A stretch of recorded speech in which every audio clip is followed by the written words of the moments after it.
And the cock crowed. The Missing Simon Peter Testament.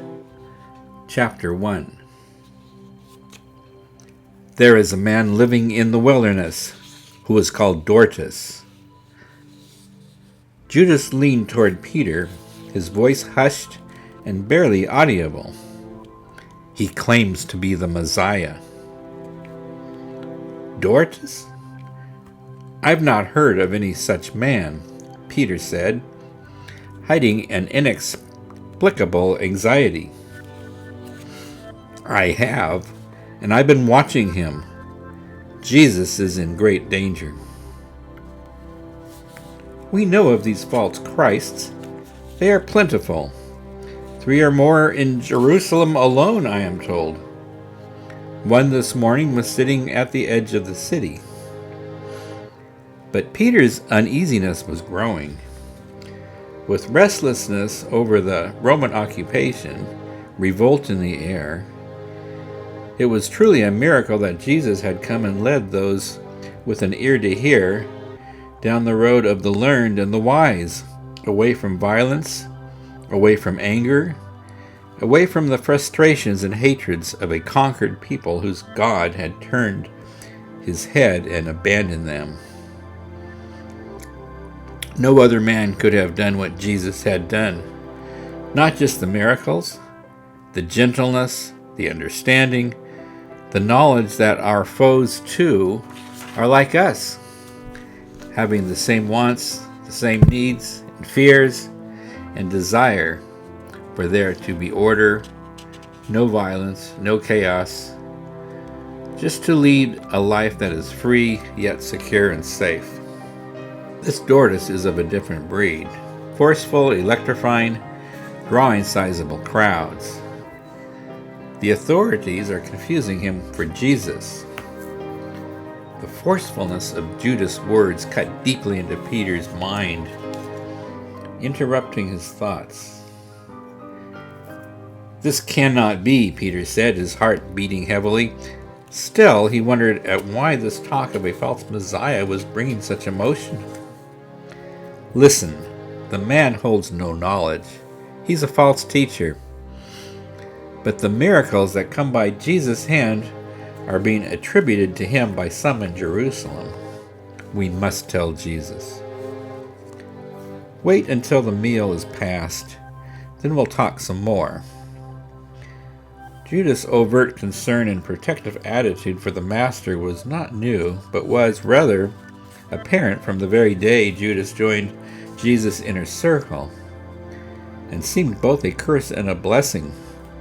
For Judas sometimes overreacted, seeing problems and threats everywhere around, even when there were none. But today, from the depth of Peter's soul, ill feelings were emerging on this new concern Judas was expressing. His passion obvious, more demanding, more penetrating, more acute than all the other times that he had spoken of problems and dangers. What did it mean? Peter didn't know. Peter and Judas returned to the table where the 12 were assembling. Today was a special feast. Passover holiday was at hand, and the disciples had come to Jerusalem to celebrate, as the law commanded. Seeing this assemblage of companions, Peter relaxed, easing back in his chair, the troublesome message fading from his mind as he recalled the marvelous times they had shared. In just 2 years, he had witnessed a most impossible event. The Messiah, giver of knowledge, doer of miracles. And Peter, a simple, ordinary man, struggling fisherman by trade, seated at table with the Master and his chosen ones. Peter marveled, such a wondrous thing, and thought back to his youth. Each year at this time, his mother removing all the leavened bread from the house to remember the escape of the ancestors from Egypt that gave them no time to let the bread rise. Family united around the table, the flat matzah bread of affliction, the bitter herbs for the bitterness of the ancestors for their years as slaves, the little ones singing songs and reciting the old stories, the flight from Egypt, the years in the wilderness, to the land of milk and honey. What great fun it had been. Peter's family had prayed many years for this long-sought Messiah, the one whom God had promised he would send, and he and his wife had together carried on, hoping and praying for the one to release them from bondage to Rome. Yet it hadn't then truly seemed that such a man really would ever come. It had been a story, real, yet make-believe, something to hope for, not that they would ever really see it. But when Jesus came upon Peter and his brother Andrew on the shore of the Sea of Galilee, where they were casting their nets, he knew immediately it was he, the promised Savior, the one foretold in Scripture, Isaiah and Jeremiah, for through recent dreams he had foreseen this coming day. Many false prophets had come before. Their desire was to be the great lamp shining above all, to be at center, to be the one. But in the Master's presence, Peter learned through the course of time, Jesus was everything they were not, seeking no fame, no glory, no approval from his peers. He wanted nothing, only to teach, to free men from bondage, not through war, through understanding, through knowledge. A man's actions, his thoughts, fears, and frustrations about everyday things all melted away with Jesus present. A great power was here on the earth in Judah. The Lord himself had come upon his people. All eyes now on Jesus, at center of table, his closest disciples, 6 on each side, Peter across and to his right, Judas Iscariot at Peter's right and table's foot, Peter's brother Andrew to Peter's left. Although having many disciples, just these 12 were to be given a special mission, Jesus had said, and had assembled them here. Great apprehension was apparent throughout the room. There was some new thing brewing beneath the surface in this assemblage of men, something fresh, something grand, yet something fearful, yet blissful too, wrapped up together.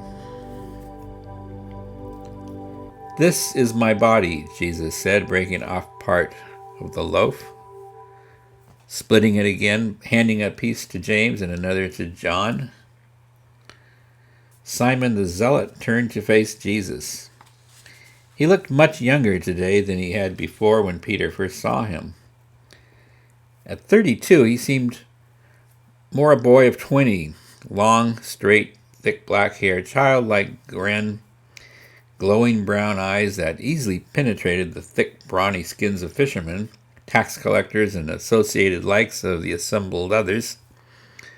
Just a moderate length, roughly trimmed beard, giving the telltale clue that a man weathered by the hardship of life, not an untainted child, hid behind that perfect, unblemished form. "Jesus," Simon said, "you have been so right. You showed me the power of knowledge. I no longer hate those disgusting, sordid, loathsome Romans, and that is a miracle." The group laughed. "I think that Simon may have had a bit much wine," James exclaimed. Nothing short of strong drink could ever convince him that he not play the great hero who must slay the villain. They all laughed. Peter listened, wondering, amused, for James' words rang so true. Exclaim outrage for some cause. Though it perhaps be entirely justified, you play the hero. But anger begets anger, as does kindness beget kindness. Even these despicable Romans may give respect in kind when respect is given to them, even to a Jew, Peter had learned. "You have learned the way of God," Peter said, looking at Simon, "but I and my brother were not forgiving either at first. though I confess we then hadn't much regard for your radical zealot cause that has brought upon us yet more Roman wrath." "Quite so," said Andrew. Simon the zealot sat back in his chair, grinning broadly, seemingly amused. "Yea, we too," John said, embracing his brother James. Bartholomew, at the far end of the table, raised his hand in preparation to speak, but just then a hand came upon Peter's wrist. There was no mistaking it was Judas. He had come up close beside Peter, his strong presence second only to Jesus, as though a powerful radiance like the sun were penetrating all that surrounded him. Peter feared turning to face Judas, but did. Hand at his lips, eyes darting to each side, Judas guided Peter away from the table. Looking back at the others, their eyes still on Jesus, Peter waited apprehensively, dreadfully, as Judas formed his words. "I cannot sit idly and listen to all of this as though nothing is wrong," Judas said. "We must take Jesus aside and tell him now." Peter shook his head in incredulous disbelief. "We've heard such things before. How do you know this man Judas is not a prophet sent by God? You remember John the Baptist, living in the wilderness, a wild man. It is he who greeted Jesus and anointed him to begin the ministry." But Peter's concern lay in calming Judas. This Judas figure was sounding like more of an opportunist than a revolutionary, and certainly not a holy man. "I have mingled with his followers," Judas said. "I have watched him. I have heard him speak. He talks of running the Romans out of Judah, of taking the throne and ruling Israel as the Messiah. Then word travels that Jesus has said this, or that this man Judas is creating the miracles that you and I, through our own eyes, saw Jesus perform. Judas is a blind man leading the blind. He speaks of liberation, yet cultivates hatred. He is the bad seed among us. Didn't you and I once believe God would send such a man from the seed of David to deliver us?" Judas stepped back, a shocked look crossing his face. "Yes, it's true," he said, "but Jesus has shown us real knowledge.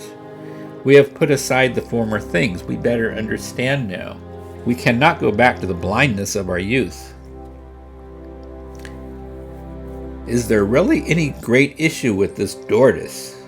Peter asked, gently putting his hand atop of Judas' shoulder.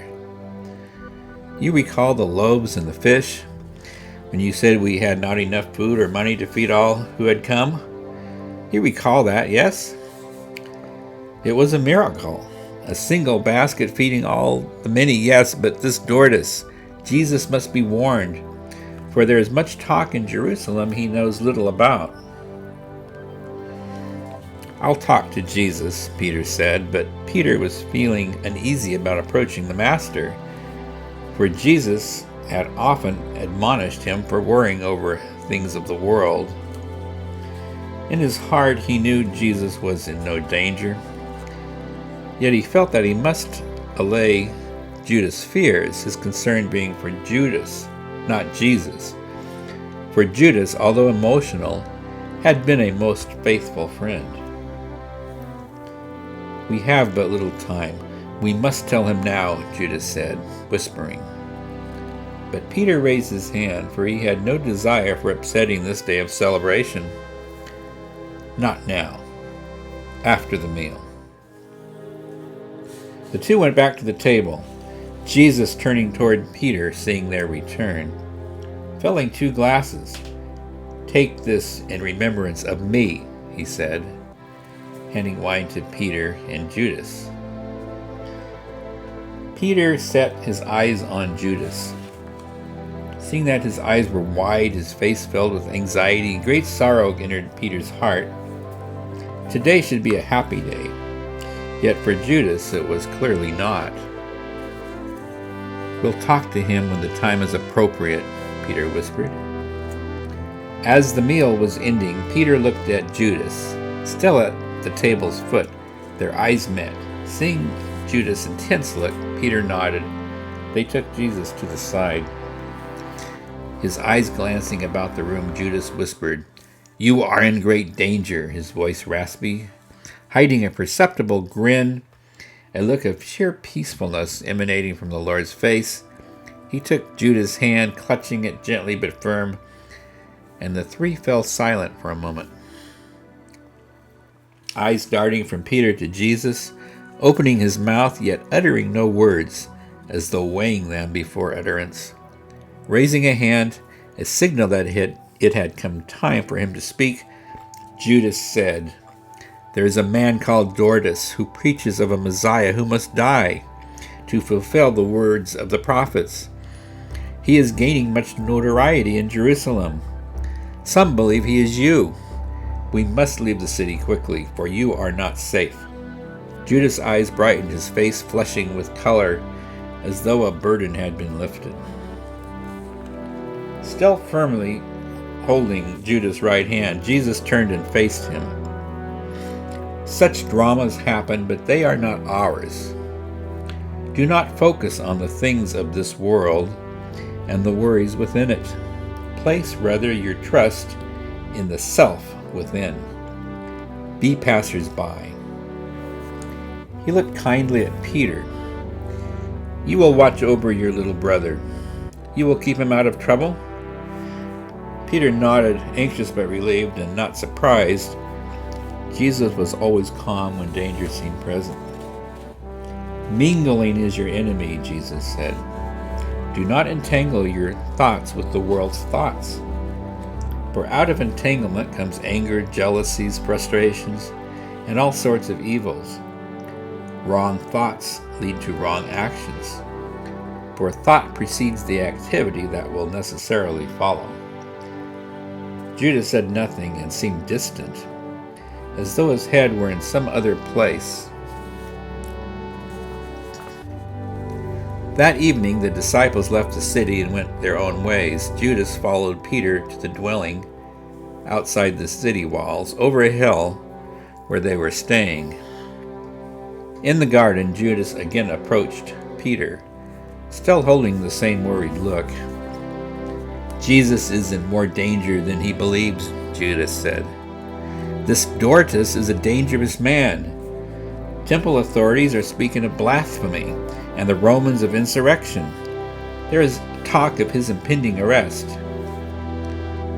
"Judas, you mean?" Peter said, hoping to lessen Judas' fears. No, it is not so clear. Yes, they are speaking of Judas, but the name they are voicing is Jesus. Some even call him Jesus right to his face. He doesn't correct them. "You heard what the Master said. Forget it." "He doesn't know what I know," Judas cried out. "So what should we do?" "I don't know. Just let it go." Peter took hold of Judas' garment at the chest. "Let it go," he shouted, shaking Judas before easing his grip, and he sobbed, sorry that he had acted as he did. Judas dropped to his knees. "Oh God, what will I do?" And he began to weep. Peter placed his hands gently on Judas' shoulders. "Let it go." "How can I sit and just do nothing?" Judas was still weeping. "If they take Jesus, what becomes of us? He is our life now. Our old ways are over. We can never go back. We have only Jesus." "You heard what Jesus said. But he doesn't know. He is the Lamb, and the wolves surround us everywhere. They are waiting to ravage him. It is late already." "I find all this talk unsettling," Peter said, "and there is nothing we can do." "Do not be distressed. I can handle it. If Jesus won't listen, I know what to do. There is something brewing in Judas' camp. I cannot tell you now. Something is in the works, and I must go and take care of it." No, stay here. I sense danger lurking out beyond. With Jesus, we are safe. Peter! A man yelled from a distance down the road. Peter strained his eyes. 3 men were coming up the road. He watched as they approached. I am Peter, Peter said when they had come up close. Seeing 3 young men, shaggy-haired, long uncut beards, and clothing torn and frayed, looking as though they had been living in the wilderness. I am Arguella. Here is Tiberius, my brother, and Drusus, our little brother. We have traveled a long way and are here to serve the Master. Me and my brothers, we are good strong fighters. Others will join. We heard already what he did to the money changers. Show us to him. He will see that we are worthy. The money changers? Peter wondered. All the city knows what he did to the money changers in the temple. We have been down too long to these cowards who bow down to Rome and desecrate the temple of the Holy One. It is time. What did he do? Judas asked in disbelief. You don't know? He turned over the tables of the money changers in the temple. The temple, said Peter. The money changers are not in the temple, they are in the courtyard of the temple. It is customary. Craftsmen come and trade their wares, and people come from all places to buy sacrificial offerings for the Passover. What kind of man would cause such disruption? The Roman centurion would hear of it from temple authorities, and a harsh reprisal would be a certainty. A cold chill went up Peter's spine as he began sensing the seriousness of Judas' warning.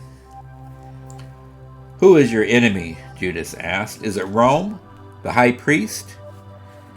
Without allowing an answer, Judas said, Your enemy is not the money changers doing business in the temple grounds, nor is it Rome or the high priest. Your enemy does not lie out there, nor is he over there. He waved his hand out and about the soft rolling hill behind him, barren except for some olive trees and a few patches of grass, and again pointing toward the city's outline against the sky, turned dark reddish violet with the evening approaching, the white walls of Jerusalem sparkling gold and silver, reflecting the setting sun behind him. You have listened to a false master. Bring us to him. We know what he did, and that he is the true master. He will see that we are worthy, Arguella said, his eyes wide, his face demanding. I can bring you to Jesus, but we are men of peace, not war, said Peter. Our enemy is ignorance, and our salvation is knowledge. This our master will teach you. But we shall not lay a hand of ours upon a Roman. Bewildered, stepping back, Arguella put his arms around his brother's shoulders to show solidarity. What is this nonsense? He exclaimed. We have come all this distance from Jaffa. Your fame is far and wide. All the region knows of you, what you've done and say. Arguella waved his hand high northward across the mountains. We have come this long way to fight with you side by side and drive these devils off the sacred land. It is not the way of Jesus, Judas said. Our faults, our deficiencies are what bring this spore and curse upon us. When we see this, we see God. And when we see God, we inherit the land promised. I have not come to hear such twisted talk, said Arguella. He raised his hand high, his fist clenched. We are here to fight, and fight we will. His brothers joined in chorus. I know your treachery, Judas snapped. Go now and let us be. Cowards! Arguella spat on the ground before Peter. Live here and kneel down to Rome. I and my brothers shall stand and die here too if we must. The 3 turned and left the way they had come. Peter lay his hand against a nearby tree to steady himself, for he was feeling dizzy and felt that he might fall. Judas knelt on the muddy grass and sat. Peter sat on the old log facing Judas, where Jesus had many times instructed Peter, Judas, and the others. "Look there at the city, or over at the hills, and you will not find it," he would say. "For the kingdom of heaven is here in front of your faces, but you do not see it." But Peter had struggled to comprehend the abstract nature of these teachings, whereas for Judas it had seemed to come naturally. Now Judas spoke of trouble, disregarding the Lord's comforting words. How could Judas possibly be right? A strong wind gusted up from the north. A feeling of great loneliness engulfed Peter. Struggling to bring his mind back to the moment, he looked down at Judas. He hadn't moved, still sitting on the grass, and was looking directly at Peter. Judas got up. "I'm going to the temple." And he was off.